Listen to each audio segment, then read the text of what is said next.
Hello tout le monde, j'espère que ça va bien. C'est encore moi, Mélanie Anctil.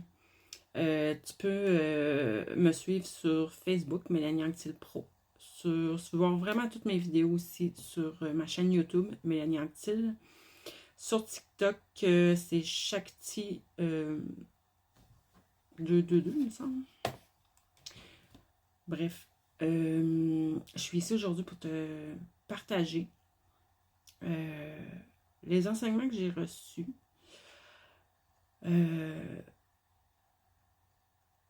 de la source en moi par rapport à l'éveil.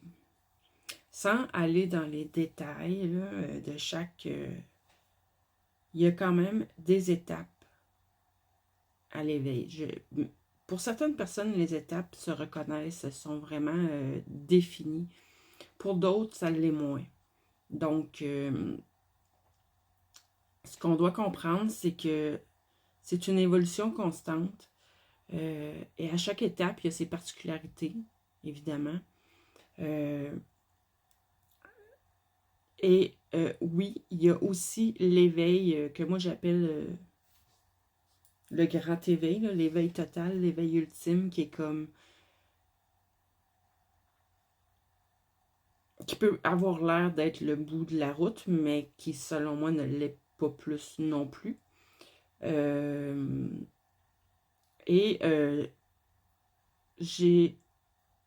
qui me vient de vous partager aussi, c'est de... J'ai aucune idée de pourquoi c'est important à vous le dire, mais oui, certaines personnes vont vivre ce que eux vont appeler l'éveil, qui est probablement une étape qu'ils ont vécue. Mais lors d'un éveil, nos vibrations augmentent beaucoup. On vient avec une plus grande clarté d'esprit. On a l'impression d'atteindre plus de vérité. Et certains croient qu'ils vont rester là comme ça, sans avoir d'efforts à fournir, et ce n'est pas vrai. J'ai déjà rencontré des gens qui avaient vécu une étape d'éveil. Eux disaient l'éveil, mais je ne suis pas à leur place, donc je ne sais pas si c'était le grand éveil ou une étape simplement. Mais au moment où moi je les ai rencontrés, ils n'étaient clairement plus dans cette vibration-là. C'est une vibration tout de même pour pouvoir la maintenir dans la vie. Si on est dans la vie active, là, on rencontre des gens, on va faire notre magasinage, notre épicerie à l'extérieur, tout ça. Pour pouvoir maintenir cette élévation-là, on doit continuer tout de même à avoir une pratique spirituelle au quotidien, soit par la méditation, soit par la connexion avec la nature, peu importe.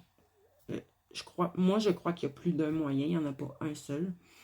Et parmi les étapes de l'éveil, ben, je sais qu'il y a déjà des gens qui en font des vidéos sur TikTok, mais je me permets d'en refaire une parce que, vous savez, avant les fêtes, on a un peu lancé un nouveau groupe.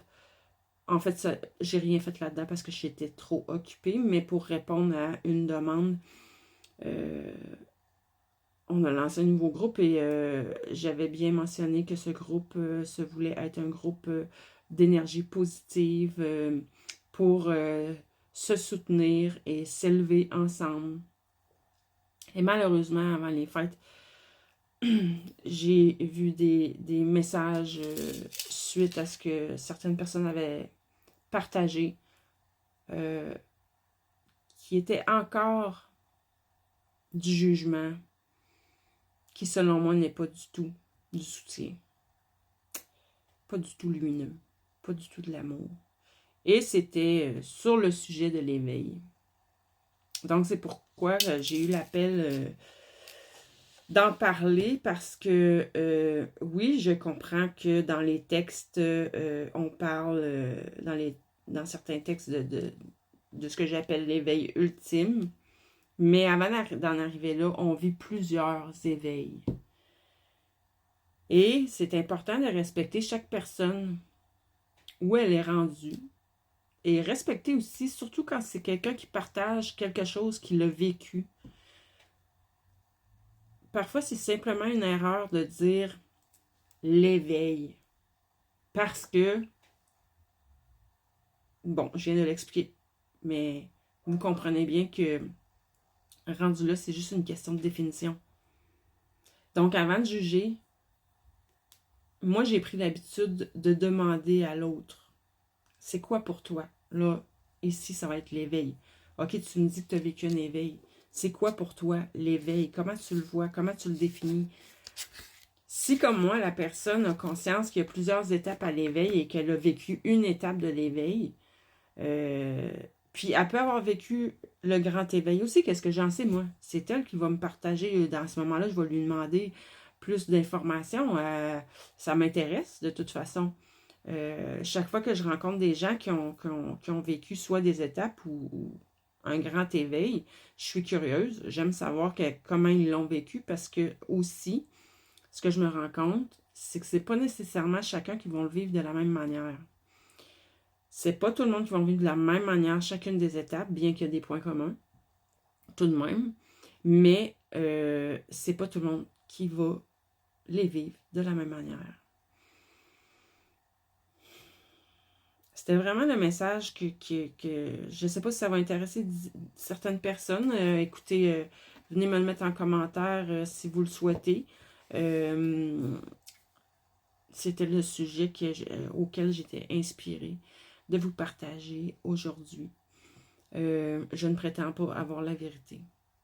Par contre, je suis une personne très curieuse qui est capable justement de questionner dans le non-jugement et de m'apercevoir que effectivement, pour ce qui est de l'éveil et de ses étapes, chacun les vit à sa façon, chacun les interprète à sa façon.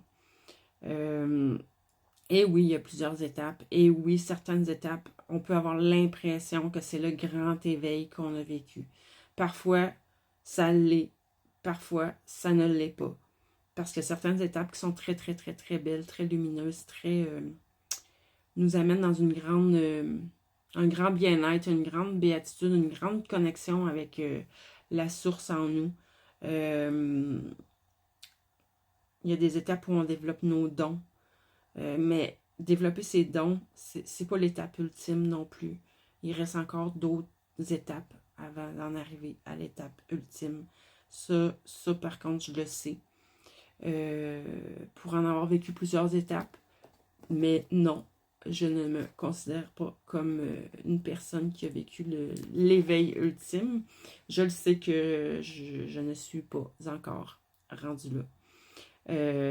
Rendu à l'éveil ultime que j'appelle, je crois que nous devenons maîtres de nos pensées, maîtres de nos émotions, maîtres de notre ego. D'ailleurs, concernant l'ego, certaines personnes m'ont déjà dit qu'ils croient que l'ego disparaît.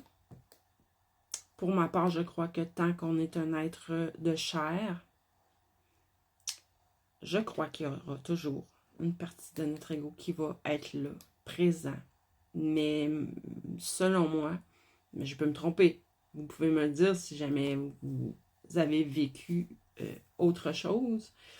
Moi, ce que je crois, c'est simplement d'en devenir maître, de le maîtriser, d'avoir la maîtrise. Être un maître, c'est avoir la maîtrise sur soi. Donc, sur toutes les parties de soi. Et pour en arriver là, je crois qu'il faut accepter aussi la lumière qui est en nous, la divinité qui est en nous. Il faut savoir la reconnaître. Il faut savoir s'y connecter. Et il faut aussi savoir connaître et accepter toutes nos parts d'ombre. C'est en les acceptant qu'on peut les laisser aller. Pas avant. Donc là-dessus, vous pouvez me mettre en commentaire ce que vous en pensez. Ou pas, libre à vous. C'était mon partage sur ce que je crois sur l'éveil. Alors merci et je vous souhaite une belle soirée.